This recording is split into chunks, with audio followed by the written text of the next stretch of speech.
Passons à présent à notre sujet de ce matin que nous consacrons aux 24 premières heures sur Terre de notre bébé. Bah oui, 9 mois au chaud dans le ventre de maman, à se faire nourrir et à flotter sans effort avec une température ambiante constante, un petit goût de paradis quoi. Et voilà que d'un coup, eh bien, le bébé quitte le giron maternel pour atterrir dehors. Et alors dehors, Nathalie, qu'est-ce qui se passe à ce moment-là pour eux? Est-ce que c'est la question qu'on a posée à nos maternautes? Oui, enfin, est-ce que vous saviez qu'il était capable de faire tant de choses dès ses premières heures? Et les parents sont convaincus, oui à 81% et non à 19%. Mais ça, c'est l'effet maternel, hein, Elsa, je vous rappelle. C'est dingue, moi je savais pas qu'ils avaient les réflexes de la marche et tout. Quoi. En gros, ils marchent. Je pense, voilà. J'étais surprise. Voilà, c'est ça. En tout cas, je pense que là où on est tous d'accord, c'est sur les capacités d'adaptation du bébé, en fait. Oui, en fait, on a été surpris comme vous. J'avais pas lu la question, excusez-moi. On parle des capacités d'adaptation qui sont assez extraordinaires et c'est bien parce que finalement, vous savez, on dit « Oh oui, mais il est tellement fragile ». Et en fait, ce qu'on va découvrir, c'est que le bébé n'est pas fragile, mais qu'il est vulnérable.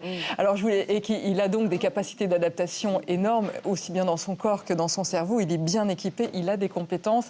Et j'avais envie de partager, vous vous souvenez de ce film qui s'appelait Le Premier Cri ? C'était magnifique. Superbe film qui commence avec un texte, et comme c'est le début de l'année, je me l'autorise, un texte, une intuition talmudique. Selon une légende talmudique, lorsque l'enfant naît, il possède encore le savoir ultime de ses vies antérieures. C'est alors qu'un ange apparaît, lui enjoint de tenir ce savoir secret. L'ange pose son doigt sur la lèvre de l'enfant et à cet instant précis, le bébé oublie tout pour entrer dans la vie. Du geste de l'ange, il reste une trace, le petit creux qui dessine un fossé entre nos lèvres supérieures et la base de notre nez. Alors seulement, il peut pousser son premier cri. C'est un texte sublimissime, on ne va cesser de parler que de ça. Et aujourd'hui, des études sont sorties, elles sont suédoises, elles datent de 2010-2011 et on sait globalement minute par minute, ce qui se passe bien sûr à l'intérieur du bébé, au niveau de son cerveau, au niveau des hormones.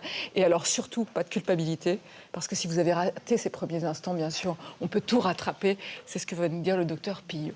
Eh bien, formidable Nathalie. Alors que se passe-t-il pour le bébé au moment de son arrivée au monde? Comment se déroulent ces premières 24 heures? On va essayer de répondre à toutes ces questions ce matin sur le plateau des maternelles avec effectivement nos invités. Il y aura avec nous Mathieu, il y aura Karima et notre super pédiatre, le docteur Marc Fillot. La folie, c'est notre rockstar à nous. Merci beaucoup, Colombe Bochnek, d'être venu sur notre plateau. Je rappelle la sortie de votre livre aux éditions Grasset, 17 ans, et ça paraît après-demain. Merci à vous, au revoir. Merci à vous tous. Bonjour Karima, bienvenue à vous sur le plateau des maternelles. Vous venez de Haute-Garonne et vous êtes la mère de Manel, une petite fille qui a 5 mois. Vous avez été très impressionnée par tout ce qu'elle savait déjà faire le premier jour de sa vie. Vous allez nous raconter tout ça dans quelques instants. Merci en tout cas de nous apporter votre témoignage ce matin. Bonjour Mathieu, bienvenue à vous également. Alors vous venez de la région parisienne et vous êtes le père de Gabrielle. Gabrielle, c'est votre petite fille qui a 2 ans. Alors vous avez, à la fin de la grossesse de votre femme, commencé à vous poser beaucoup de questions autour de l'arrivée justement au monde de votre bébé. Vous allez nous raconter tout ça. Merci d'être là également. Docteur Marc Fillot, bonjour. Vous êtes pédiatre et vous avez une bonne nouvelle en ce début d'année. Vous représentez bien sûr les hôpitaux amis des bébés. Ouais. Dites-nous tout de suite qu'il y en a des nouveaux en France, année 2015, notamment à Lille. Il y a 3 maternités supplémentaires, et dont une à Lille, en effet, l'hôpital Saint-Vincent, une clinique de Nice et puis l'hôpital de Lillebonne. Écoutez, c'est quasiment formidable. La France. En tout cas, bravo et merci d'aider les mères et aussi les naissants, comme on le dit, c'est-à-dire les bébés. Et on va parler d'eux ce matin. Alors, on revient un tout petit peu en arrière, juste avant la naissance.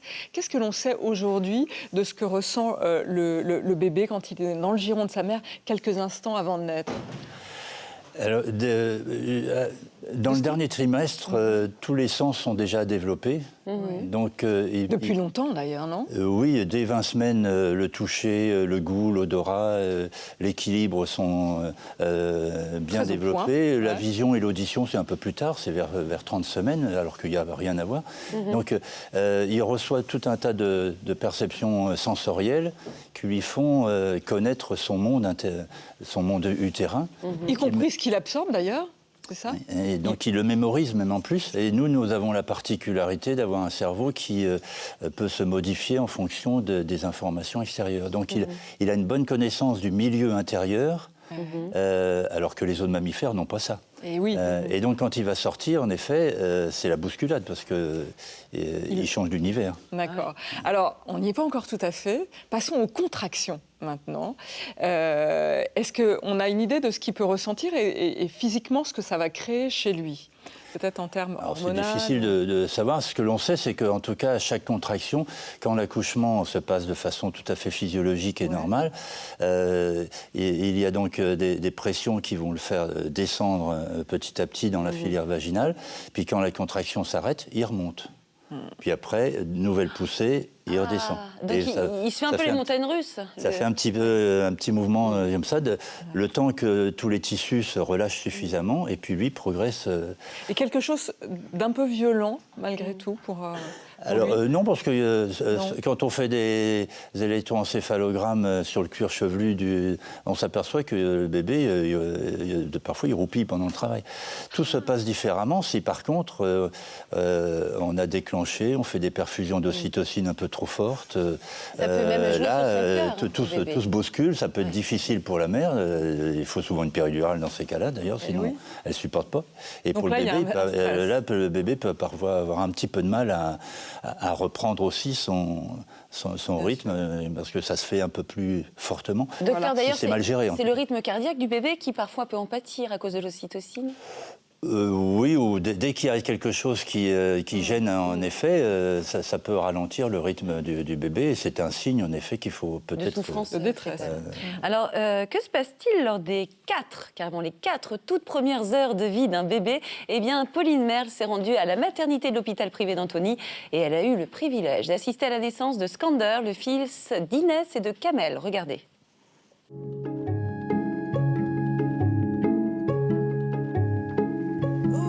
Il est 15h47, après 4 heures de travail, Skander va enfin voir le jour. Regardez-le, regardez-le, regardez-le. Regarde, il est là. Il a besoin de vous. Il est là.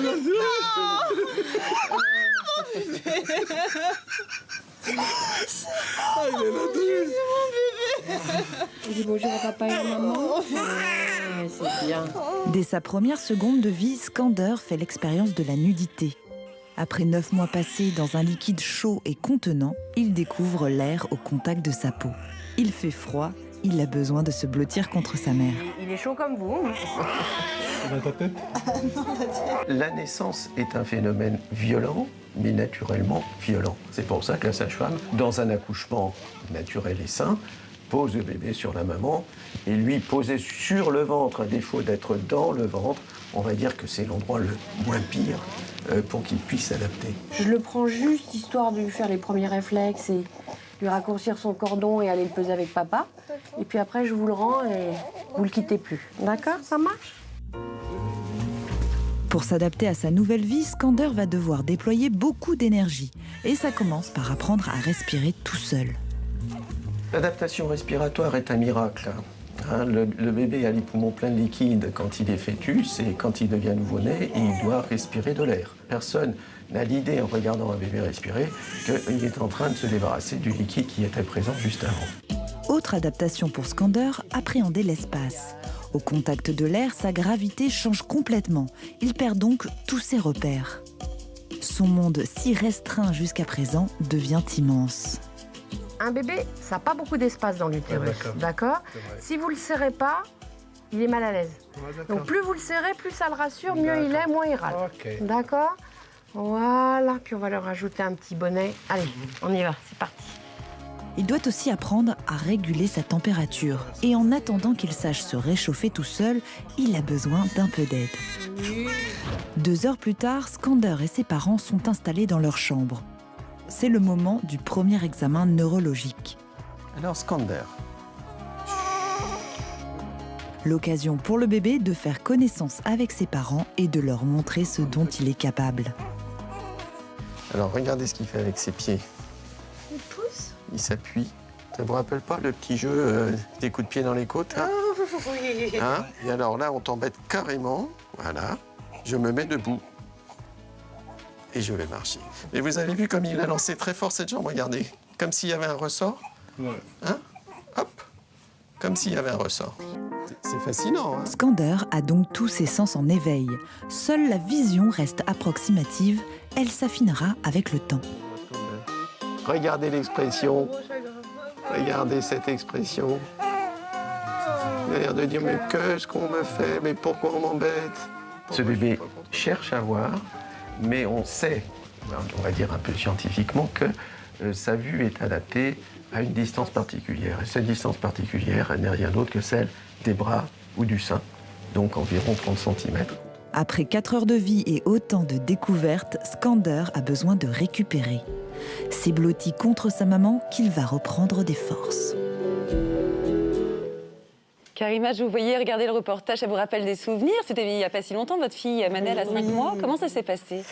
L'accouchement, c'était forcément un moment à la fois unique parce que c'était la première fois et magique. On est submergé de plein d'émotions. Et alors concrètement, est-ce que vous avez entendu son cri? Est-ce que vous l'avez mis tout de suite sur vous? Racontez-nous comment ça s'est passé. Alors, on m'a proposé effectivement d'aider un petit peu pour la sortir. Donc là, j'étais encore un petit peu sans trop savoir vraiment ce que je faisais. C'est vraiment au moment où on me l'a posé sur moi et encore que le cri n'a pas été immédiat. Donc on a toujours cette petite attente en se disant... On l'entend pas, on la voit, mais on l'entend pas. Oui. Et on est impatient que ça crie. C'est ça. Est-ce que on l'attend ce cri? On ne sait pas pourquoi, mais on l'attend. Mais vous étiez surprise du coup quand elle a crié? Qu'est-ce que quand elle a crié, effectivement, j'ai eu, je pense, le même soulagement qu'elle en fait, cette sensation vraiment que c'était notre premier contact. Au-delà du contact physique qu'on avait eu auparavant, j'avais cette sensation que c'était vraiment le premier contact entre nous deux. Et comme si ce cri était pour vous, en fait, dirigé. Ah oui, j'avais vraiment l'impression... Oui, il était. D'accord, excusez-moi. Elle me l'a confirmé. Et je crois que vous avez été aussi assez surprise quand votre bébé est monté vers votre sein, en fait. Et oui, et donc là, effectivement, j'avais le souhait d'allaiter, mais je n'avais pas vraiment eu encore l'occasion d'essayer forcément. Mais voilà, ne serait-ce que d'imaginer encore, j'étais encore un petit peu loin de tout ça. Et quand elle s'est posée, sur mon sein, alors là, ça a été encore une fois encore une autre émotion qui est montée. Vague. Encore une surprise pour vous, vous étiez surprise en fait. Ah oui. Parce que tout ce qui était en train de se passer. Alors Mathieu, vous êtes le père de Gabrielle, c'est une petite fille qui a 2 ans. Et vous, est-ce que vous pouvez nous raconter justement comment s'est passée l'arrivée au monde de votre fille? Est-ce qu'elle a pleuré? Elle était comment? Est-ce que vous aviez peur? Racontez-nous. Forcément, on a toujours un peu de crainte de ce qu'on entend au jour le jour des expériences de chacun. Ah oui, peur des mauvaises expériences. Voilà, exactement. Pour nous, ça s'est très bien passé. Gabrielle est arrivée assez vite. Elle était toute propre déjà, donc ça aussi, c'est une question qu'on se demande déjà comment ça va sortir. Des questions que vous vous posiez, est-ce qu'elle ne va pas être pleine de sang? Voilà, tout ça. Donc elle était toute propre, elle est sortie très vite. Elle n'a pas pleuré, mais elle a ouvert les yeux très rapidement. Elle m'a tiré la langue d'ailleurs sur une. Elle vous a tiré la langue? C'est une des premières photos. Et voilà, après, elle a fait forcément 2-3 petits cris pour montrer qu'elle respire, mais ça s'est vraiment bien passé. En douceur, en douceur. Voilà, en douceur, ouais. Et en même temps, il y a plein de questions qui ont commencé à vous arriver alors même que votre femme était enceinte, notamment au dernier trimestre. Les questions se bousculaient dans votre tête. C'était quoi à l'époque? On se demande, est-ce qu'ils entendent notre voix? On nous dit toujours qu'il faut leur parler. Est-ce que le son n'est pas déformé? Est-ce qu'elle va me reconnaître à la sortie? Voilà, à la sortie. Par le toucher, est-ce qu'elle va savoir que c'est moi, son père, ou est-ce que je suis une personne lambda en plus, ou je crois que vous aviez peur aussi que la lumière l'agresse, non? Vous aviez peur de ça? Oui, on se demande, est-ce qu'ils vont froid? On se doute qu'ils vont avoir un peu froid parce qu'il fait toujours plus chaud à l'intérieur. Et donc ça vous a vraiment questionné avant même que votre femme accouche? Vous étiez vous-même, vous posiez toutes ces questions? Oui, nous, en fait, par rapport aux femmes, ce qui est difficile, c'est que on n'a pas 9 mois pour s'habituer, en fait. Donc, on a plein de questions qui arrivent comme ça d'un coup, au moment où où on part vers la maternité même. Oui. Ouais. Avant, on s'en pose un petit peu, mais quand on est dans la voiture en train d'y aller... C'est dans la ligne on se droite, dit, la ligne finale, que vous posez les questions. C'est maintenant, on se dit c'est maintenant. Alors, Marc, qu'est-ce qui... Alors d'abord, il faut aussi... Parlons d'abord du cri, voilà, parce que cri, pas trop de cris, etc. Ce cri sert à quoi? Qu'est-ce qu'il vit, le bébé, à ce moment-là? Alors, il y a eu plein d'erreurs parce que nous, les soignants, les médecins, on a appris qu'il fallait du cri pour déplisser les alvéoles. Parce que le cri, c'est une expiration avec la glotte fermée. Donc, ça fait une pression dans les poumons, ça déplisse les alvéoles.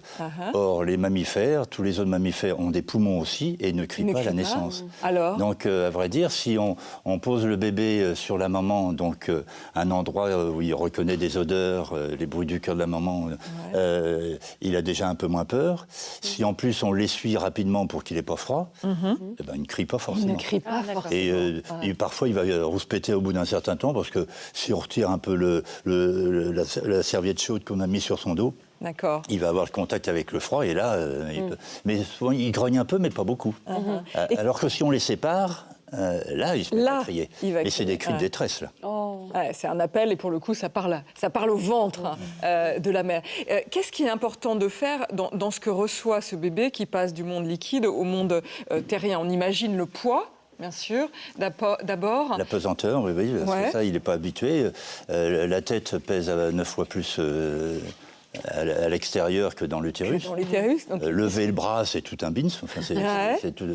Et donc, il y a le froid, bien évidemment, qui va être difficile à gérer. D'où l'importance de le contenir. Je reviens au poids et cette peur, effectivement, de tomber. C'est pas simplement le giron maternel, etc. C'est l'aider à faire face à ce poids qu'il doit ressentir. Oui, parce que s'il est posé sur la mère, la pesanteur l'appuie sur la maman. Et là, il n'y a plus de problème de pesanteur. Sauf pour relever la tête et aller chercher le sein. Mais ça ne vient pas tout de suite. Au départ, il va y avoir en effet simplement ça. Et le fait d'être... Le lieu écologique pour le bébé, c'est sur sa mère. C'est sur sa mère. Il retrouve des odeurs. Il va retrouver les odeurs, il va retrouver les bruits du cœur, la respiration de la maman. Marc Millot, ça peut être sur le père ou pas? C'est que la mère ou ça peut être le père? Ah, ça peut être le père. Dans certains cas où, si ça se passe difficilement pour la mère, ou une césarienne ou autre, de temps à autre, on va mettre le bébé sur le papa. Et le bébé reconnaît l'odeur. Vous aviez raison, parce que c'est des choses, la voix du papa, l'odeur du papa. Bon, puis les bruits du cœur, ça se ressemble. Donc c'est pas un être lambda, le papa? Ah non.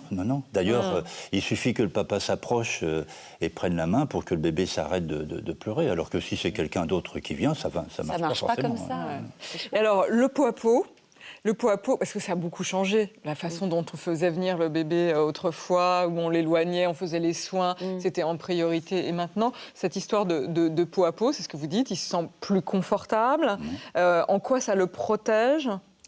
Est-ce que ça va faciliter? Oui, déjà, il y a moins de stress. Moins de stress, d'accord. Donc, il va sécréter beaucoup moins d'hormones de stress. Ça va calmer aussi... du coup, il pleure beaucoup moins. Il est plus détendu. Ça lui maintient sa chaleur. Ça va le réchauffer s'il a un peu froid. Et ça le refroidit s'il a de la fièvre. C'est magique. Sur le plan métabolique, il va avoir une meilleure glycémie, choses comme ça. Il va avoir une meilleure adaptation cardiovasculaire, mieux démarrer sa respiration, mieux s'oxygéner parce qu'il est beaucoup plus détendu. Vous voulez faire du pot à pot avec moi, Nathalie? Non, mais alors là... Pourquoi pas? Mais écoutez, non, mais quand vous voyez ça, c'est-à-dire le bien-être, la notion de bientraitance dont on parle sans arrêt, c'est dingue. Il suffit de voir entre adultes, quand on se fait du pot à pot, c'est quand même, ça aide à détendre. Oui, bien sûr. Mais à condition qu'il y ait des sentiments. Mathieu, vous, je crois que le pot à pot avec la maman, entre Gabriel et la maman, ça a été assez bref. Oui, dans mon souvenir, oui, ça n'a pas duré... ça n'a pas duré une éternité. Très longtemps. Et du coup, je crois que vous avez été assez surpris finalement par les soins qui ont été effectués sur votre fille. Racontez-nous. Oui, parce qu'en fait, ils nous ont demandé moi, ils m'ont demandé de les suivre... avec Gabriel et ils ont passé des tuyaux pour aspirer le liquide et j'ai trouvé ça assez brusque en fait. J'ai même mis mon bras sur la sage-femme en lui demandant d'aller doucement. Et a priori, il faisait ça tout le temps. petite n'avait pas l'air plus choquée que ça non plus, mais j'ai trouvé ça assez brutal, on va dire. Bien sûr, surtout quand on n'est pas prévenu, on se demande ce qui se passe. Et là, vous aviez déjà votre instinct de père en disant attention, c'est ma fille, fais gaffe à ce que tu fais, j'imagine. Voilà, exactement. Et vous, Karima, comment ça s'est passé? On parlait du pot à pot. Comment vous le décririez justement? Le pot à pot, on est dans la continuité de la magie. On est, on établit un nouveau contact encore où on retrouve aussi, même si le bébé a la sensation de ressentir encore les battements du cœur, les choses comme ça, nous aussi on ressent, on a un petit retour en arrière en se disant bon, elle n'est pas dedans, mais elle est collée. Et le regard est aussi très important en ce moment-là. Le regard, c'est la chose qui m'a le plus surprise en fait, parce que on parle de la vue, de ce qu'il voit ou pas, et pour le coup, j'ai vraiment eu cette sensation. Qu'elle me fixait, qu'elle me regardait. C'était, intense. C'était fou. Alors, je parlais tout à l'heure avec vous des examens qui ont été pratiqués sur votre fille. La vôtre aussi a eu des examens, c'est normal. Comment vous l'avez vécu?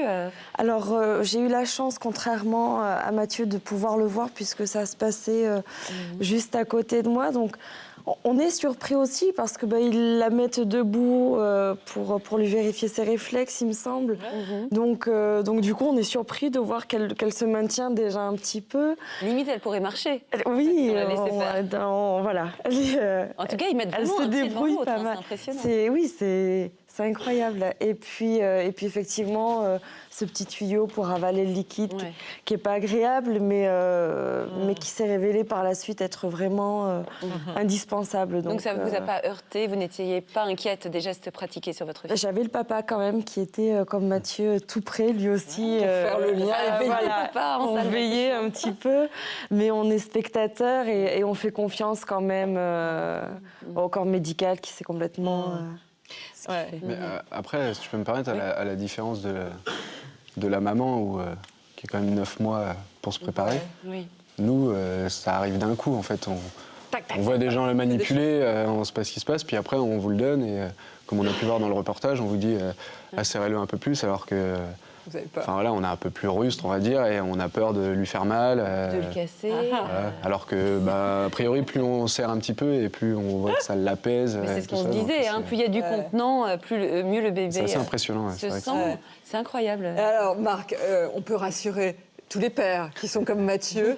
Le bébé, il est fragile à ce point-là ou pas tant que ça? Non, pas tant que ça. Il y a des capacités d'adaptation phénoménales. Mais en effet, on ne risque pas de le casser. Non, il faut... je veux dire, lui fracturer. Oui, il ne faut pas le laisser tomber quand même. En général, ils prennent le bébé comme on prendrait une porcelaine du XVIIIe siècle. Voilà. Donc, avec précaution, ça, on peut faire confiance. Oui. Et aux pères en particulier. Oui, alors pour les pères, c'est quand même nouveau dans l'humanité qu'ils soient impliqués si précocement. Donc, il y a tout à apprendre à ce niveau-là. Alors, revenons aux examens. Ces examens, effectivement, nous, on les regarde de loin, les papas sont plus proches. Ils servent à quoi? Alors, pourquoi c'est si important de les faire? J'imagine qu'ailleurs... Oui, c'est pas pressé. Enfin, ce qui est urgent, c'est de voir comment le bébé respire, que son rythme cardiaque soit correct et puis qu'il ait un bon tonus. Le reste, on s'en fout un peu. Il y a s'assurer qu'il n'y ait pas de malformations tout de suite visibles. Mais sinon, après, on peut laisser du temps et puis faire l'examen un peu plus tard, en effet. L'examen, ça va donner un certificat de conformité. Ça, les parents attendent ça quand même. Pour rentrer en société, il faut avoir un certificat de conformité que tout est bien. Et il y a besoin de ça pour être rassuré. Mais on peut le faire en douceur. Il y a pas besoin.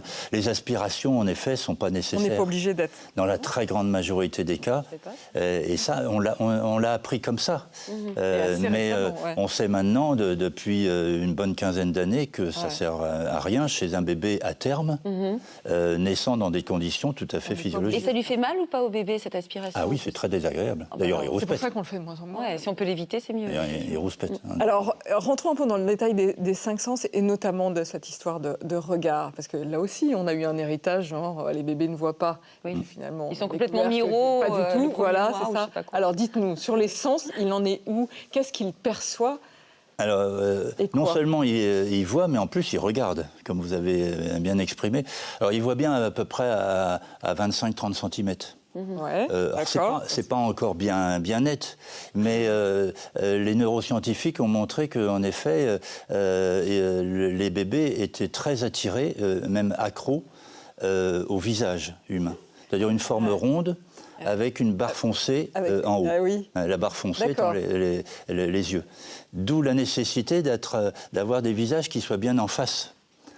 Donc il faut bien positionner le bébé sur la maman pour que le bébé... Pas faire du Picasso, quoi, pas lui présenter le profil, c'est-à-dire vraiment comme ça. Quand il est incliné un petit peu comme ça, là, il voit le visage de la maman, et la maman, intuitivement, incline sa tête comme ça sur le côté, et comme ça, les visages sont bien en face. Donc le bébé va voir un visage avec une barre en haut. Si la maman est de l'autre côté, la barre va être ailleurs, il s'en fout.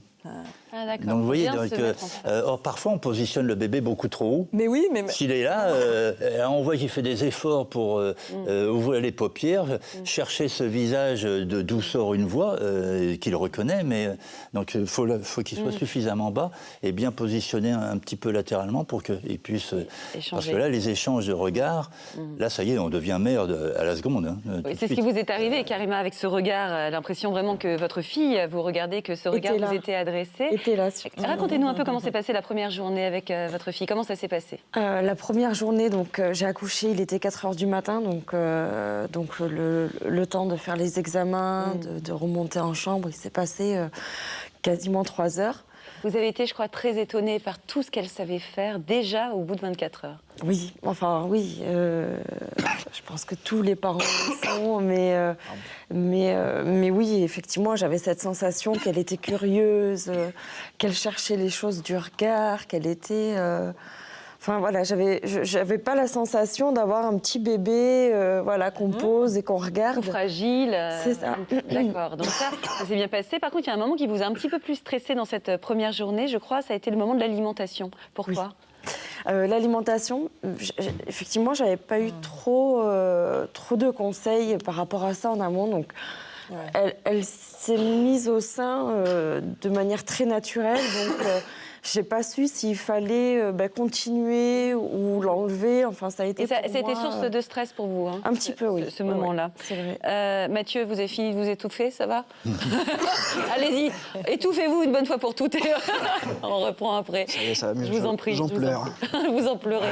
C'est l'émotion de ce plateau et de ces premières 24 heures avec votre bébé. Est-ce que vous pouvez nous dire si votre bébé a beaucoup dormi ce premier jour? Est-ce que vous vous souvenez de ça? Est-ce que votre fille a bien mangé? Est-ce qu'elle a bien dormi? Moi, elle n'a pas beaucoup mangé, en fait, elle a beaucoup dormi. Oui. Et j'avais toujours entendu dire, un bébé qui dort, c'est qu'il est bien, il faut le laisser. Et on nous a demandé de la réveiller pour la téter, en fait. On m'avait demandé la même chose avec le biberon, Nathalie. De réveiller, je ne sais pas ce qu'on vous a dit, vous. Moi, on m'avait dit toutes les 3-4 heures de réveiller le bébé. Jean-Marc Pillot n'a pas l'air super d'accord. Et vous aviez quel genre d'attitude vis-à-vis de votre fille? Vous étiez déjà un papa gaga ou vous étiez... On attendait ça avec impatience et oui, on a... Vous devriez boire un petit peu d'eau, Mathieu, si je me permets. Alors, je crois qu'il y a eu des beaux échanges de regards. Pendant ce temps-là, Marc, vous pouvez nous expliquer. Alors, on va revenir sur 2 choses. D'abord, justement, sur y a les 2 choses, c'est l'éveil et se nourrir, pas se nourrir, à quel moment. C'est ça. On manque d'informations. De quoi il a besoin, ce bébé, à ce moment-là? Le premier besoin pour le bébé, c'est d'entrer en contact. C'est la relation. D'accord. Le regard. C'est ça qui compte. C'est ça qui compte. Il a besoin de ça. Il a plein de possibilités d'utiliser des réserves pour nourrir son cerveau, parce que le cordon est coupé, en effet. Ouais. Donc, dans les 3 premiers jours, il a la capacité d'utiliser tout un tas de produits. Y compris du gras qu'il aurait fait, et qui fait qu'on n'a pas besoin, effectivement, forcément, de le réveiller pour lui donner le biberon. Le lait maternel, chez l'humain, c'est du colostrum, alors que chez les autres mammifères, c'est tout de suite du lait mature.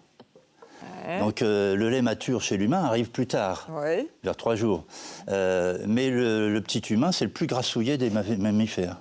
Et donc il a déjà des graisses qu'il va pouvoir utiliser. Et puis les produits de dégradation de son métabolisme, nous, on ne sait pas les utiliser, on les élimine, tandis que lui sait les utiliser pendant les premiers jours. Il peut nourrir ses neurones grâce à ça. Donc il y a tout un tas de protections possibles. Marc, ça veut dire, si je vous suis bien, pour répondre à Julia, qu'effectivement, il n'y a pas d'urgence, ou même à Marc, dans ce qu'il a vécu, où on lui a fait réveiller sa fille, il n'y a pas d'urgence à réveiller l'enfant pour le nourrir, que ce soit au sein ou au biberon. Le premier jour, il peut passer des heures à dormir. C'est important qu'il y ait quand même une tétée assez tôt. Quand ils ont été suffisamment bien éveillés et puis assez toniques pour aller grimper jusqu'au sein et puis téter le sein dans les 2 premières heures de vie, tout montre que l'allaitement va mieux démarrer et va durer beaucoup plus longtemps. D'accord. Alors c'est pour ça que si vraiment il ne s'est pas nourri en salle de naissance, si dans les 6 premières heures il ne s'est pas nourri, là on va faire tout de même quelque chose pour essayer de l'éveiller un peu, de le mettre en bonne disposition pour qu'il puisse prendre. Que ça soit le sein ou le biberon d'ailleurs. Ah, oui. Et dernière question, Marc, sur la phase d'éveil. Parce qu'il y a beaucoup de parents qui s'inquiètent, parce qu'on arrive en se disant un bébé ça ne dort pas, il va falloir lui apprendre à dormir, sauf que c'est pas tout à fait comme ça et qu'on est très surpris. C'est quoi ces phases d'éveil, la différence entre ce qui vit dans le ventre et après son apprentissage terrien? Alors, ce qui surprend toujours les parents, c'est qu'on se retrouve avec un bébé noctambule, qui ne sait pas ce que c'est que le jour et la nuit. Et pendant le premier trimestre, il vit sur le même rythme que in utero. Donc, les moments où il remuait beaucoup, notamment le soir, où il gênait un peu la maman, parfois, c'est il le fait en dehors qui se manifeste. Il le fait la nuit. C'est la Java, quoi. Il a des cycles de sommeil qui sont de 1 heure. Et il commence par un sommeil agité, donc où il peut remuer, grogner. Et ça, parfois, il y a des parents qui peuvent croire que le bébé est en train de réclamer, alors que non, il dort. Alors, généralement, il fait 2 cycles ou 3 cycles en suivant. Donc, ça fait 2-3 heures. Et puis, il va se réveiller. Mais il se réveille toujours dans un éveil calme, d'abord. Et puis, c'est là où il va avoir des réflexes d'alimentation. C'est-à-dire sucer sa langue, ouvrir la bouche, un peu plus tard mettre son poing. Et là, il est prêt à manger. Il ne faut pas attendre qu'il pleure. Parce que si on attend qu'il pleure, il s'énerve parce que ça ne vient pas. C'est comme si on vous disait... Donc on regarde le point, il faut regarder s'il fait des petits bruits de succion avec sa bouche. Il faut le nourrir, même si ça fait qu'1 heure qu'il a mangé. C'est à la demande. Et anticiper. C'est plus que ça, c'est même dès les premiers signes d'éveil. C'est open bar. Pendant le premier mois, c'est dès les premiers signes d'éveil parce que l'allaitement va se programmer, les quantités de lait vont se programmer dans le premier mois. Après 1 mois, là, on peut attendre qu'il se manifeste, qu'il pleure. De toute façon, mais au début, on donne. Mathieu, ça va mieux? Ça y est, c'est passé. Je suis revenu. Quel genre de papa êtes-vous maintenant? Parce qu'on a quand même vu que vous aviez été très impliqué au moment de la grossesse, dès les premières heures, puisque vous étiez hyper attentif à ce que faisait le personnel médical avec votre fille. Est-ce que ça a prolongé votre lien dans un truc assez fusionnel, finalement? Oui, après, on dit toujours que la petite fille est plus proche de son papa. Enfin, moi, ça se reflète vraiment. Après, sa mère serait là, elle vous dirait que je suis un peu trop au rugby. Non, mais parce que vous nous avez dit, oui, je suis fan de rugby, tout ça, j'ai un côté un peu bourrin, comme on peut être rugbyman et pas bourrin, déjà, première chose, mais que du coup, avec votre fille, vous étiez très précautionneux. Est-ce que ça continue? Oui, bah, alors maintenant, forcément, un peu moins, puisque maintenant, elle se déplace, elle tombe, elle court. Mais au début, c'est vrai qu'on essaye de se mettre, on va dire, en alerte pour vraiment faire attention. Tout à l'heure, je disais au docteur, en fait, au début, j'avais peur en la portant de rentrer dans la chambre et de ne pas faire attention. Et de la cogner? Et de la cogner. Moi, vous savez, mon père, il m'a cogné contre un mur. Et vous voyez ce que ça donne à présent? Il faut faire hyper attention aux têtes des enfants, Nathalie. Ne me regardez pas comme ça. Non, c'est vrai que j'étais en train de penser que le sens des responsabilités... Pardon? Tout s'explique, là. Tout s'explique, exactement. Karima, quel genre de relation vous avez avec votre fille? Est-ce que le fait que la fusion ait eu lieu dès les premiers moments, justement le pot à pot, les premiers regards dont vous nous avez parlé, est-ce que ça se poursuit pour vous? Toujours. 5 mois où un jour ne ressemble pas à l'autre et qu'on est constamment fusionnel, je pense. En tout cas, pour l'instant, oui, ça se passe très bien. Nathalie, des livres à nous présenter? Ah oui, les livres. Vous savez que j'ai commencé avec un conte talmudique qui était extrait du premier cri de Gilles de Maistre. Et il y a un livre pour enfants qui retrace très bien cette idée-là d'Anaïs Vaugelade. Ça s'appelle « Te voilà ». Et donc ce monde qu'elle a imaginé par cette graphie, c'est un petit peu ce que vivrait le bébé au sein du giron maternel, avec évidemment toutes les perceptions. Puis à un moment donné, il doit sortir. il va être rattrapé par les doigts de la sage-femme qui est là, et donc voilà, qui va lui faire vivre ses premiers gestes terriens. C'est vraiment ce que probablement votre bébé a vécu juste à la naissance, et comment finalement donc, les regards des parents sont là, le regard du bébé aussi, et la mère, c'est très très joli parce qu'elle a en permanence un tout petit bout de ce tissu que vous voyez ici et qui représente le monde dans le giron, c'est-à-dire qu'effectivement nous sommes les parents, la prolongation malgré tout de ce monde, et notre rôle c'est de faire arriver tout ça en douceur. Alors je voulais vous présenter un livre pour adultes parce qu'on n'a pas eu le temps, et je pense à vous si vous avez eu une césarienne, si ça ne s'est pas passé comme vous vouliez, s'il est né prématurément, vous posez bien sûr beaucoup de questions, vous êtes inquiète, vous dites j'ai pas assuré, j'ai raté quelque chose. Évidemment, bien sûr, tout ça se rattrape, et le bébé est tellement fort pour vous faire, quoi qu'il arrive, faire vivre cette mise en relation de 0 à 5 jours, la naissance accompagnée, très joli livre en photo et aussi en conseil, mais en vécu, en ressenti, de Michael Serfati, très très bon livre, sorti chez Hellebore. Merci Nathalie, c'est une jolie sélection. Alors l'émission aujourd'hui c'était les 24 premières heures, là vous nous avez montré un livre de 0 à 5 jours, et on me dit qu'on prépare actuellement une émission pour les 3 premiers mois du bébé. Donc si ça vous intéresse, Marc Pillot, revenez nous parler des 3 premiers mois carrément. Il y a beaucoup de choses à dire, oui.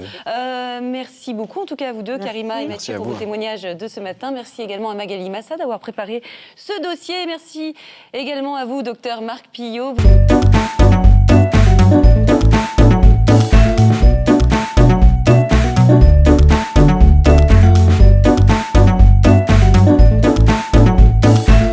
À présent à notre sujet de ce matin que nous consacrons aux 24 premières heures sur Terre de notre bébé. Bah oui, 9 mois au chaud dans le ventre de maman, à se faire nourrir et à flotter sans effort avec une température ambiante constante, un petit goût de paradis quoi. Et voilà que d'un coup, eh bien, le bébé quitte le giron maternel pour atterrir dehors. Et alors dehors, Nathalie, qu'est-ce qui se passe à ce moment-là pour eux? Est-ce que c'est la question qu'on a posée à nos maternautes? Oui, enfin, est-ce que vous saviez qu'il était capable de faire tant de choses dès ses premières heures?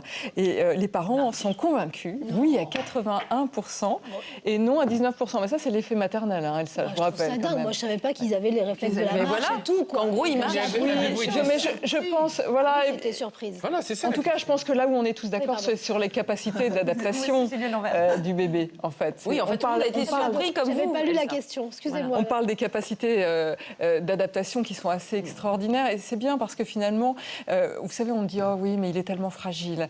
Et en fait, ce qu'on va découvrir, c'est que le bébé n'est pas fragile, mais qu'il est vulnérable. Alors, et qu'il a donc des capacités d'adaptation énormes, aussi bien dans son corps que dans son cerveau. Il est bien équipé, il a des compétences. Et j'avais envie de partager, vous vous souvenez de ce film qui s'appelait Le Premier Cri ? C'était magnifique. Superbe film qui commence avec un texte, et comme c'est le début de l'année, je me l'autorise, un texte, une intuition talmudique. Selon une légende talmudique, lorsque l'enfant naît, il possède encore le savoir ultime de ses vies antérieures. C'est alors qu'un ange apparaît, lui enjoint de tenir ce savoir secret. L'ange pose son doigt sur la lèvre de l'enfant, et à cet instant précis, le bébé oublie tout pour entrer dans la vie. Du geste de l'ange, il reste une trace, le petit creux qui dessine un fossé entre nos lèvres supérieures et la base de notre nez. Alors seulement, il peut pousser son premier cri. C'est un texte sublimissime, on ne va cesser de parler que de ça. Et aujourd'hui, des études sont sorties, elles sont suédoises, elles datent de 2010-2011, et on sait globalement minute par minute ce qui se passe bien sûr à l'intérieur du bébé, au niveau de son cerveau, au niveau des hormones. Et alors surtout, pas de culpabilité, parce que si vous avez raté ces premiers instants, bien sûr, on peut tout rattraper. C'est ce que va nous dire le docteur Pillot. Eh bien, formidable Nathalie. Alors que se passe-t-il pour le bébé au moment de son arrivée au monde? Comment se déroulent ces premières 24 heures? On va essayer de répondre à toutes ces questions ce matin sur le plateau des maternelles avec effectivement nos invités. Il y aura avec nous Mathieu, il y aura Karima et notre super pédiatre, le docteur Marc Pillot. La folie, c'est notre rockstar à nous. Merci beaucoup Colombe Bochnek d'être venu sur notre plateau. Je rappelle la sortie de votre livre aux éditions Grasset, 17 ans, et ça paraît après-demain. Merci à vous, au revoir. Merci à vous tous. Bonjour Karima, bienvenue à vous sur le plateau des maternelles. Vous venez de Haute-Garonne et vous êtes la mère de Manel, une petite fille qui a 5 mois. Vous avez été très impressionnée par tout ce qu'elle savait déjà faire le premier jour de sa vie. Vous allez nous raconter tout ça dans quelques instants. Merci en tout cas de nous apporter votre témoignage ce matin. Bonjour Mathieu, bienvenue à vous également. Alors vous venez de la région parisienne et vous êtes le père de Gabrielle. Gabrielle, c'est votre petite fille qui a 2 ans. Alors vous avez, à la fin de la grossesse de votre femme, commencé à vous poser beaucoup de questions autour de l'arrivée justement au monde de votre bébé. Vous allez nous raconter tout ça. Merci d'être là également. Docteur Marc Pillot, bonjour. Vous êtes pédiatre et vous avez une bonne nouvelle en ce début d'année. Vous représentez bien sûr les hôpitaux amis des bébés. Ouais. Dites-nous tout de suite qu'il y en a des nouveaux en France, année 2015, oui, notamment à Lille. Il y a 3 maternités supplémentaires, et dont une à Lille, en effet, l'hôpital Saint-Vincent, une clinique de Nice et puis l'hôpital de Lillebonne. Écoutez, c'est quasiment formidable. La France. En tout cas, bravo et merci d'aider les mères et aussi les naissants, comme on le dit, c'est-à-dire les bébés, et on va parler d'eux ce matin. Alors, on revient un tout petit peu en arrière, juste avant la naissance. Qu'est-ce que l'on sait aujourd'hui de ce que ressent le bébé quand il est dans le giron de sa mère quelques instants avant de naître? Alors, dans le dernier trimestre, tous les sens sont déjà développés. Donc, depuis longtemps d'ailleurs, non? Oui, dès 20 semaines, le toucher, le goût, l'odorat, l'équilibre sont bien développés. La vision et l'audition, c'est un peu plus tard, c'est vers 30 semaines, alors qu'il n'y a rien à voir. Donc, il reçoit tout un tas de perceptions sensorielles qui lui font connaître son monde utérin. Y compris ce qu'il absorbe d'ailleurs? C'est ça? Et donc il le mémorise même en plus. Et nous avons la particularité d'avoir un cerveau qui peut se modifier en fonction des informations extérieures. Donc il a une bonne connaissance du milieu intérieur, alors que les autres mammifères n'ont pas ça. Et, oui. Et donc quand il va sortir, en effet, c'est la bousculade, parce qu'il change d'univers. D'accord. Alors, on n'y est pas encore tout à fait. Passons aux contractions maintenant. Est-ce qu'on a une idée de ce qu'il peut ressentir et physiquement ce que ça va créer chez lui? Peut-être en termes hormonaux. C'est difficile de savoir. Ce que l'on sait, c'est qu'en tout cas, à chaque contraction, quand l'accouchement se passe de façon tout à fait physiologique et normale, il y a donc des pressions qui vont le faire descendre petit à petit dans la filière vaginale. Puis quand la contraction s'arrête, il remonte. Puis après, nouvelle poussée, il redescend. Donc il se fait un peu les montagnes russes. Ça fait un petit mouvement comme ça, le temps que tous les tissus se relâchent suffisamment, et puis lui progresse.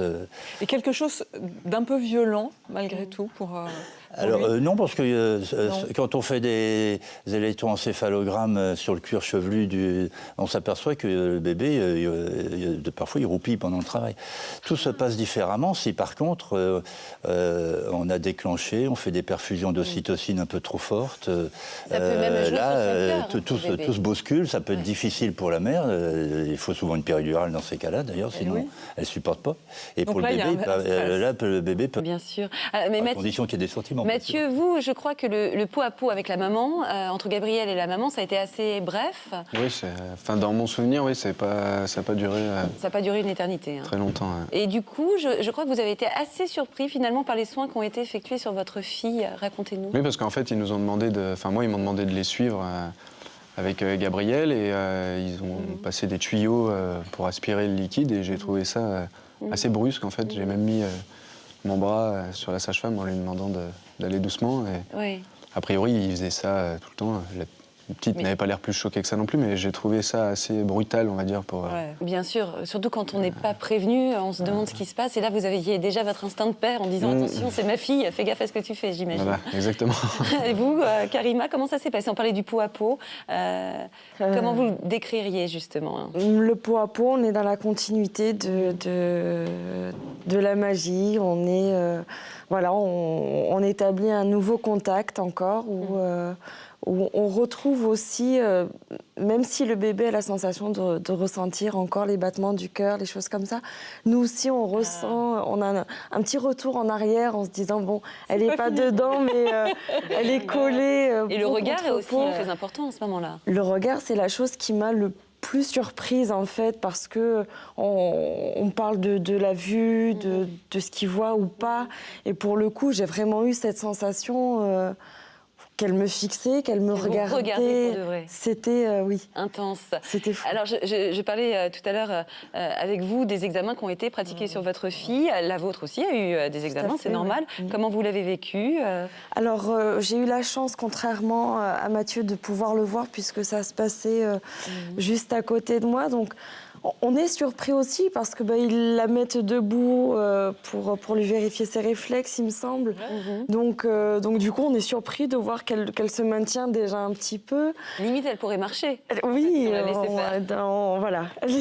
En tout cas, ils mettent vraiment elle se un pied débrouille devant l'autre, pas hein, mal. c'est impressionnant. C'est incroyable. Et puis effectivement, ce petit tuyau pour avaler le liquide qui n'est pas agréable, mais qui s'est révélé par la suite être vraiment indispensable. Donc ça ne vous a pas heurté, vous n'étiez pas inquiète des gestes pratiqués sur votre fille? J'avais le papa quand même qui était, comme Mathieu, tout près, lui aussi. Pour faire le lien.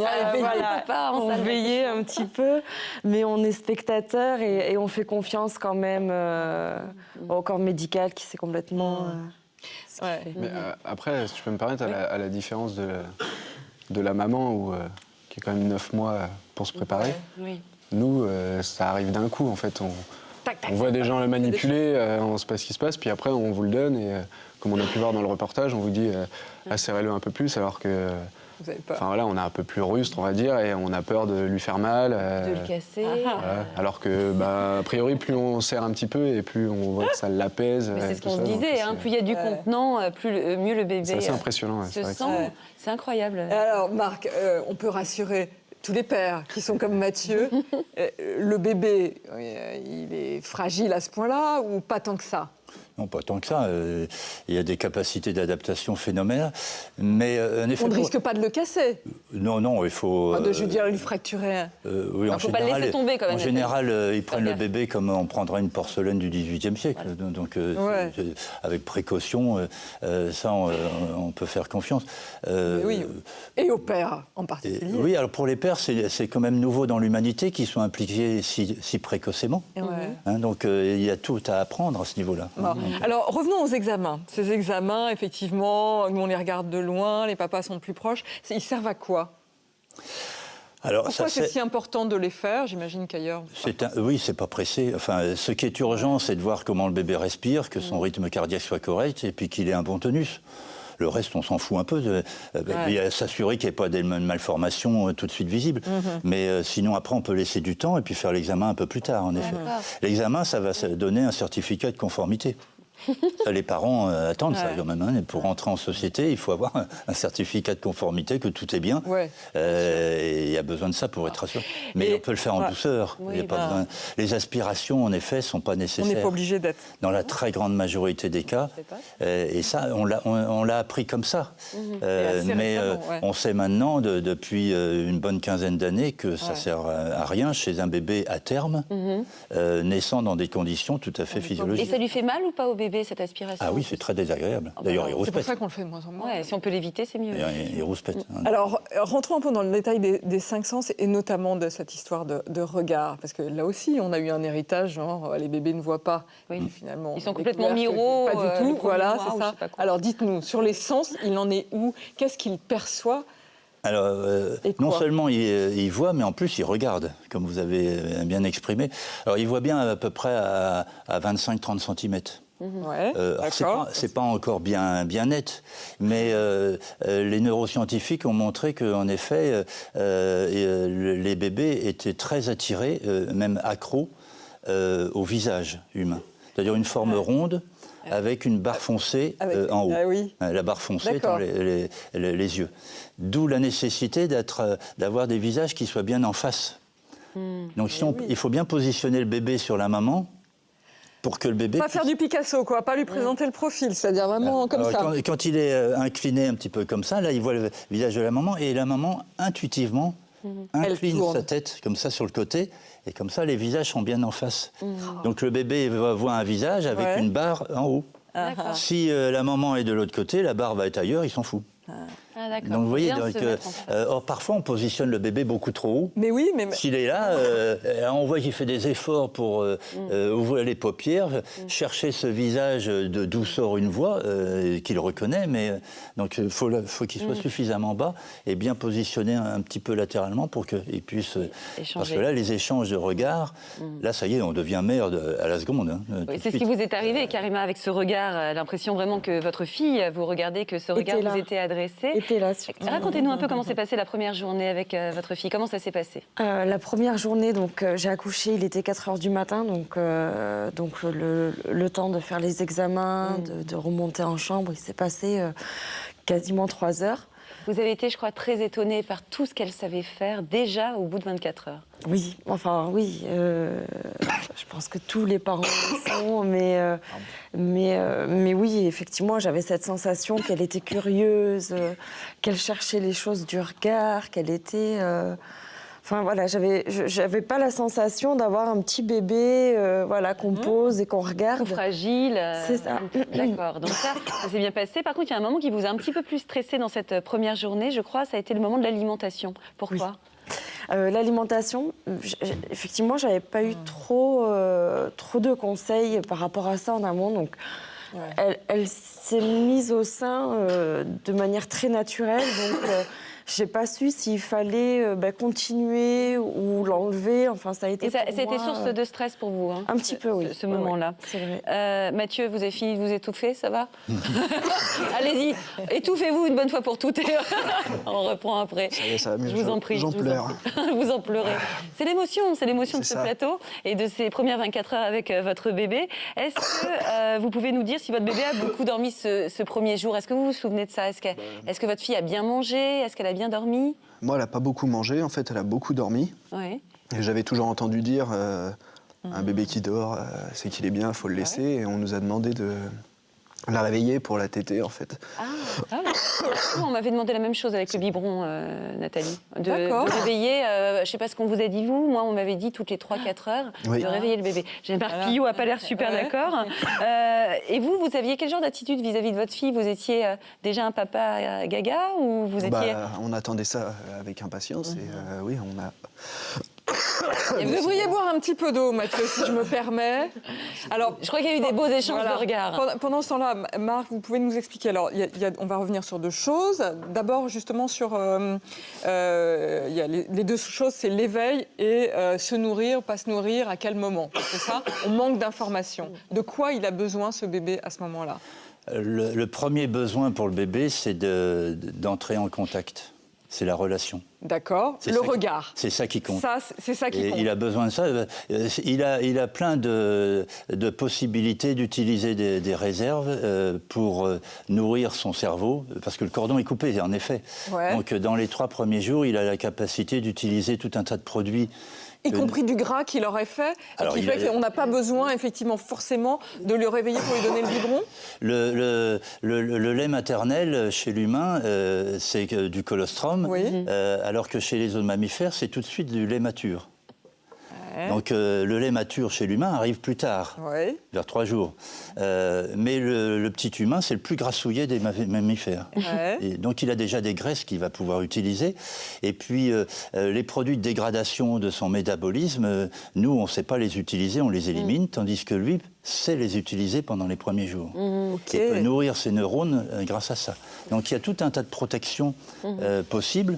Marc, ça veut dire, si je vous suis bien, pour répondre à Julia, qu'effectivement, il n'y a pas d'urgence, ou même à Marc, dans ce qu'il a vécu, où on lui a fait réveiller sa fille, il n'y a pas d'urgence à réveiller l'enfant pour le nourrir, que ce soit au sein ou au biberon. Le premier jour, il peut passer des heures à dormir. C'est important qu'il y ait quand même une tétée assez tôt.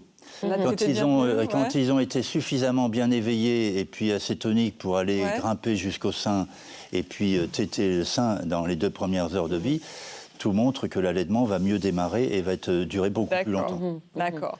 Alors c'est pour ça que si vraiment il ne s'est pas nourri en salle de naissance, si dans les 6 premières heures, il ne s'est pas nourri, là, on va faire tout de même quelque chose pour essayer de l'éveiller un peu, de le mettre en bonne disposition pour qu'il puisse prendre. Que ça soit le sein ou le biberon, d'ailleurs. Ah, oui. Et dernière question, Marc, sur la phase d'éveil. Parce qu'il y a beaucoup de parents qui s'inquiètent, parce qu'on arrive en se disant, un bébé, ça ne dort pas, il va falloir lui apprendre à dormir, sauf que ce n'est pas tout à fait comme ça, et qu'on est très surpris. C'est quoi ces phases d'éveil, la différence entre ce qui vit dans le ventre et après son apprentissage terrien? Alors, ce qui surprend toujours les parents, c'est qu'on se retrouve avec un bébé noctambule, qui ne sait pas ce que c'est que le jour et la nuit. Et pendant le premier trimestre, il vit sur le même rythme que in utero. Donc, les moments où il remuait beaucoup, notamment le soir, où il gênait un peu la maman, parfois, c'est le fait en dehors qui se manifeste. Il le fait la nuit. Il a des cycles de sommeil qui sont de 1 heure. Et il commence par un sommeil agité, donc où il peut remuer, grogner, et ça, parfois, il y a des parents qui peuvent croire que le bébé est en train de réclamer, alors que non, il dort. Alors, généralement, il fait 2 cycles ou 3 cycles en suivant, donc ça fait 2-3 heures, et puis il va se réveiller, mais il se réveille toujours dans un éveil calme, d'abord, et puis et c'est là où il va avoir des réflexes d'alimentation, c'est-à-dire sucer sa langue, ouvrir la bouche, un peu plus tard mettre son poing, et là, il est prêt à manger. Il ne faut pas attendre qu'il pleure. Si on attend qu'il pleure, il s'énerve parce que ça ne vient pas. C'est comme si on vous disait... Donc on regarde le poing, il faut regarder s'il fait des petits bruits de succion avec sa bouche. Il faut le nourrir, même si ça fait qu'1 heure qu'il a mangé. C'est à la demande. Et anticiper. C'est plus que ça, c'est même dès les premiers signes d'éveil. C'est open bar. Pendant le premier mois, c'est dès les premiers signes d'éveil parce que... Encore une surprise pour vous, vous étiez surprise en fait. Ah oui. Parce que tout ce qui était en train de se passer. Alors Mathieu, vous êtes le père de Gabrielle, c'est une petite fille qui a 2 ans. Et vous, est-ce que vous pouvez nous raconter justement comment s'est passée l'arrivée au monde de votre fille? Est-ce qu'elle a pleuré? Elle était comment? Est-ce que vous aviez peur? Racontez-nous. Forcément, on a toujours un peu de crainte de ce qu'on entend au jour le jour des expériences de chacun. Ah oui, peur des mauvaises expériences. Voilà, exactement. Nous, pour nous, ça s'est très bien passé. Gabrielle est arrivée assez vite. Elle était toute propre déjà, donc ça aussi, c'est une question qu'on se demande déjà comment ça va sortir. Des questions que vous vous posiez, est-ce qu'elle ne va pas être pleine de sang? Voilà, tout ça, donc elle était toute propre, elle est sortie très vite. Elle n'a pas pleuré, mais elle a ouvert les yeux très rapidement. Elle m'a tiré la langue d'ailleurs sur une... Elle vous a tiré la langue? C'est une des premières photos. Et voilà, après, elle a fait forcément 2-3 petits cris pour montrer qu'elle respire, mais ça s'est vraiment bien passé. En douceur, en douceur. Voilà, en douceur, ouais. Et en même temps, il y a plein de questions qui ont commencé à vous arriver alors même que votre femme était enceinte, notamment au dernier trimestre. Les questions se bousculaient dans votre tête. C'était quoi à l'époque? On se demande, est-ce qu'ils entendent notre voix? On nous dit toujours qu'il faut leur parler. Est-ce que le son n'est pas déformé? Est-ce qu'elle va me reconnaître à la sortie? Voilà, à la sortie. Par le toucher, est-ce qu'elle va savoir que c'est moi, son père, ou est-ce que je suis une personne... Lambda en plus, ou... Je crois que vous aviez peur aussi que la lumière l'agresse, non? Vous aviez peur de ça? Oui, on se demande, est-ce qu'ils vont froid, on se doute qu'ils vont avoir un peu froid, parce qu'il fait toujours plus chaud à l'intérieur.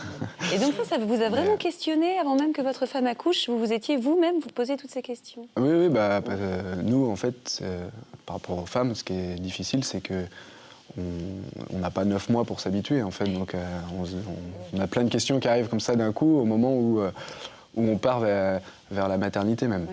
Avant, on s'en pose un petit peu, mais quand on est dans la voiture en train d'y aller... C'est dans la ligne droite, la ligne finale, que vous posez les questions. C'est maintenant, on se dit, c'est maintenant. Alors, Marc, qu'est-ce qui... Alors d'abord, il faut aussi... Parlons d'abord du cri, voilà, parce que cri, pas trop de cris, etc. Ce cri sert à quoi? Qu'est-ce qu'il vit, le bébé, à ce moment-là? Alors, il y a eu plein d'erreurs parce que nous, les soignants, les médecins, on a appris qu'il fallait du cri pour déplisser les alvéoles. Parce que le cri, c'est une expiration avec la glotte fermée. Donc, ça fait une pression dans les poumons, ça déplisse les alvéoles. Or, les mammifères, tous les autres mammifères ont des poumons aussi et ne crient pas à la naissance. Alors donc, à vrai dire, si on pose le bébé sur la maman, donc un endroit où il reconnaît des odeurs, les bruits du cœur de la maman, il a déjà un peu moins peur. Si en plus on l'essuie rapidement pour qu'il n'ait pas froid, il ne crie pas forcément. Il ne crie pas forcément. Et parfois, il va rouspéter au bout d'un certain temps, parce que si on retire un peu la serviette chaude qu'on a mis sur son dos, il va avoir le contact avec le froid, et là, mais souvent, il grogne un peu, mais pas beaucoup. Alors que si on les sépare, Là, il se met à crier. Mais c'est des cris de détresse, là. Oh. Ouais, c'est un appel, et pour le coup, ça parle au ventre de la mère. Qu'est-ce qui est important de faire dans ce que reçoit ce bébé qui passe du monde liquide au monde terrien? On imagine le poids. Bien sûr. D'abord... La pesanteur, oui, ouais. Ça, il n'est pas habitué. La tête pèse 9 fois plus à l'extérieur que dans l'utérus. Lever le bras, c'est tout un bins. Enfin, c'est tout... Et donc, il y a le froid, bien évidemment, qui va être difficile à gérer. D'où l'importance de le contenir. Je reviens au poids et cette peur, effectivement, de tomber. C'est pas simplement le giron maternel, etc. C'est l'aider à faire face à ce poids qu'il doit ressentir. Oui, parce que s'il est posé sur la mère, la pesanteur l'appuie sur la maman. Et là, il n'y a plus de problème de pesanteur. Sauf pour relever la tête et aller chercher le sein. Mais ça ne vient pas tout de suite. Au départ, il va y avoir en effet simplement ça. Et le fait d'être... Le lieu écologique pour le bébé, c'est sur sa mère. C'est sur sa mère. Il retrouve des odeurs. Il va retrouver les odeurs, il va retrouver les bruits du cœur, la respiration de la maman. Marc Pignot, ça peut être sur le père ou pas? C'est que la mère ou ça peut être le père? Ah, ça peut être le père. Dans certains cas où si ça se passe difficilement pour la mère ou une césarienne ou autre, de temps à autre, on va mettre le bébé sur le papa. Et le bébé reconnaît l'odeur. Vous aviez raison de dire, parce que c'est des choses, la voix du papa, l'odeur du papa. Bon, puis les bruits du cœur, ça se ressemble. Donc c'est pas un être lambda, le papa? Ah non. D'ailleurs, il suffit que le papa s'approche et prenne la main pour que le bébé s'arrête de pleurer. Alors que si c'est quelqu'un d'autre qui vient, ça marche pas comme ça. Et alors, le pot à pot, parce que ça a beaucoup changé, la façon dont on faisait venir le bébé autrefois, où on l'éloignait, on faisait les soins, c'était en priorité. Et maintenant, cette histoire de pot à pot, c'est ce que vous dites, il se sent plus confortable. En quoi ça le protège? Alors, est-ce que ça va faciliter? Oui, déjà, il y a moins de stress. Moins de stress, d'accord. Donc, il va sécréter beaucoup moins d'hormones de stress. Ça va calmer aussi... du coup, il pleure beaucoup moins. Il est plus détendu. Ça lui maintient sa chaleur. Ça va le réchauffer s'il est un peu froid. Et ça le refroidit s'il a de la fièvre. C'est magique. Sur le plan métabolique, il va avoir une meilleure glycémie, choses comme ça. Il va avoir une meilleure adaptation cardiovasculaire, mieux démarrer sa respiration, mieux s'oxygéner parce qu'il est beaucoup plus détendu. Vous voulez faire du pot à pot avec moi, Nathalie? Non, mais alors là... Pourquoi pas? Mais écoutez, non, mais quand vous voyez ça, c'est-à-dire le bien-être, la notion de bien-traitance dont on parle sans arrêt, c'est dingue. Il suffit de voir entre adultes, quand on se fait du pot à pot, c'est quand même, ça aide à détendre. On peut parfois avoir un petit peu de mal à reprendre aussi son rythme, parce que ça se fait un peu plus fortement. Docteur, d'ailleurs, c'est mal géré. C'est le rythme cardiaque du bébé qui parfois peut en pâtir à cause de l'ocytocine? Oui, ou dès qu'il y a quelque chose qui gêne, en effet, ça peut ralentir le rythme du bébé. Et c'est un signe, en effet, qu'il faut peut-être... De souffrance. De détresse. Alors, que se passe-t-il lors des carrément les 4 toutes premières heures de vie d'un bébé? Eh bien, Pauline Merle s'est rendue à la maternité de l'hôpital privé d'Antony et elle a eu le privilège d'assister à la naissance de Skander, le fils d'Inès et de Kamel. Regardez.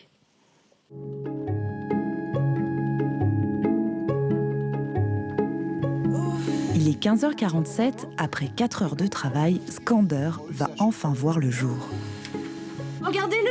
Regardez-le! Regarde, il est là! Il a besoin de vous! Il est là! Il est là!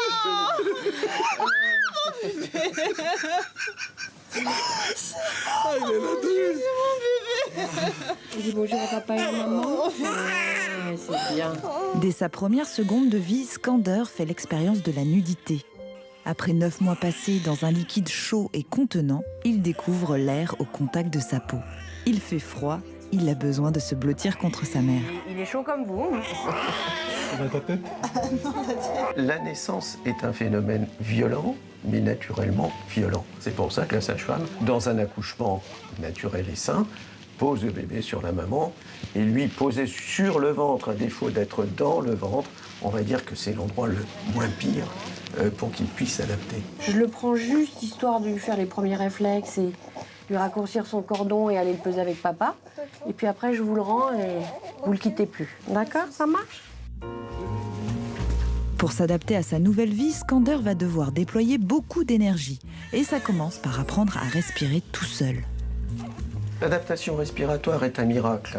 Hein, le bébé a les poumons pleins de liquide quand il est fœtus et quand il devient nouveau-né, il doit respirer de l'air. Personne n'a l'idée, en regardant un bébé respirer, qu'il est en train de se débarrasser du liquide qui était présent juste avant. Autre adaptation pour Skander, appréhender l'espace. Au contact de l'air, sa gravité change complètement. Il perd donc tous ses repères. Son monde, si restreint jusqu'à présent, devient immense. Un bébé, ça n'a pas beaucoup d'espace dans l'utérus, d'accord? Si vous ne le serrez pas, il est mal à l'aise.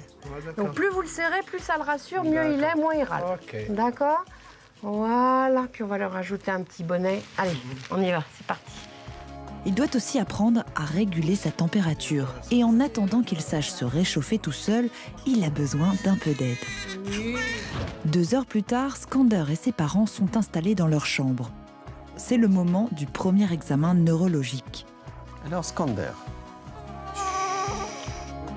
L'occasion pour le bébé de faire connaissance avec ses parents et de leur montrer ce dont il est capable. Alors, regardez ce qu'il fait avec ses pieds. Il pousse. Il s'appuie. Ça vous rappelle pas le petit jeu des coups de pied dans les côtes hein? Hein? Et alors là, on t'embête carrément. Voilà. Je me mets debout.